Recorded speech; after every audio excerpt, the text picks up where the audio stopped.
अस्सलामु अलैकुम वरहमतुल्लाहि वबरकातुह। अगर आप हज़रात इंग्लिश सीखना चाहते हैं तो आप हमारे इजी इंग्लिश फुल कोर्स को लाइक करें, शेयर करें, सब्सक्राइब करें और घंटी का निशान दबाएं ताकि हर आने वाली वीडियो आप तक आसानी के साथ पहुंच सके। जज़ाकुमुल्लाह। चलो चलते हैं क्लास की तरफ। बिस्मिल्लाहिर्रहमानिर्रहीम। आज हम पढ़ेंगे ज़माने हाल की चौथी किस्म।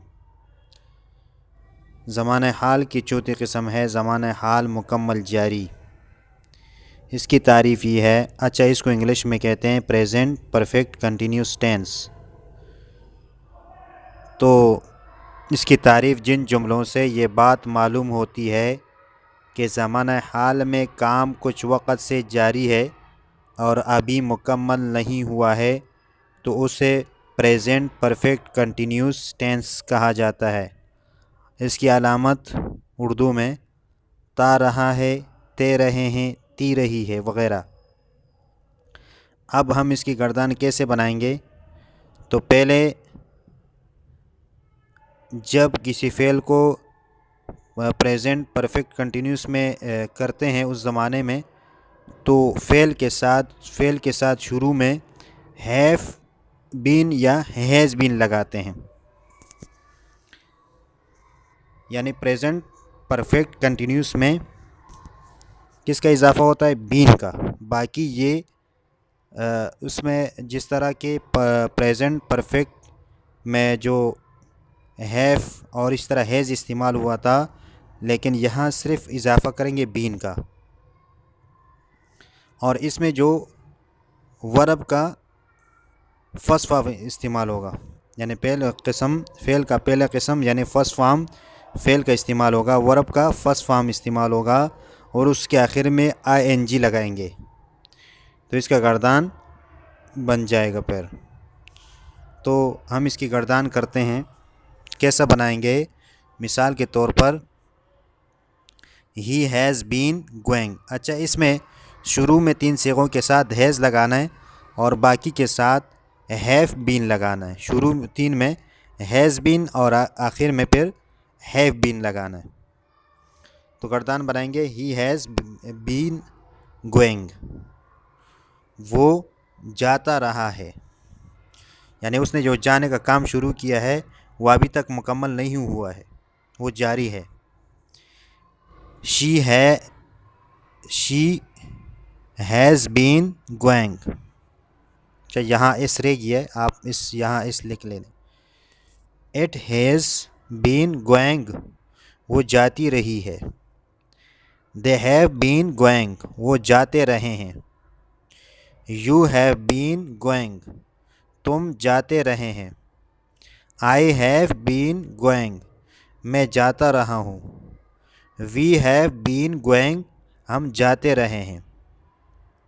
तो आप इस तरह इसके जो है ना गर्दान में प्रैक्टिस करें ताकि आपकी ज़ुबान पर ये जारी हो जाए और आपको समझ आ जाए।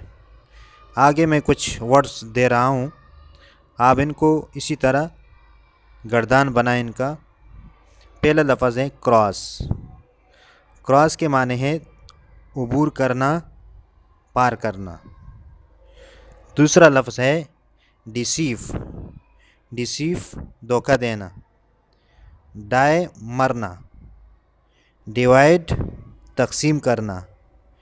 डाउट शक करना।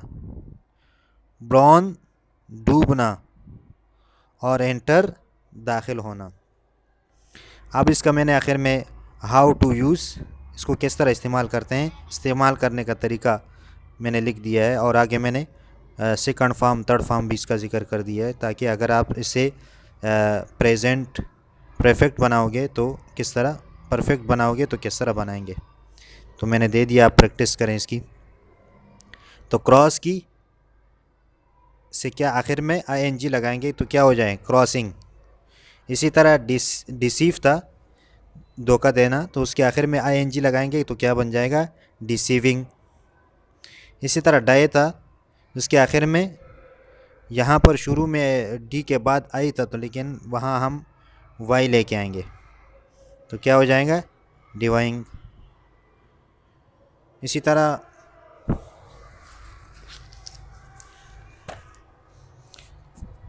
डाइंग, यानी डाई से डाइंग।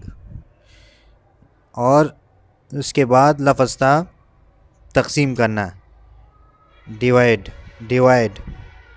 तो हम इसको करेंगे डिवाइडिंग, डिवाइडिंग।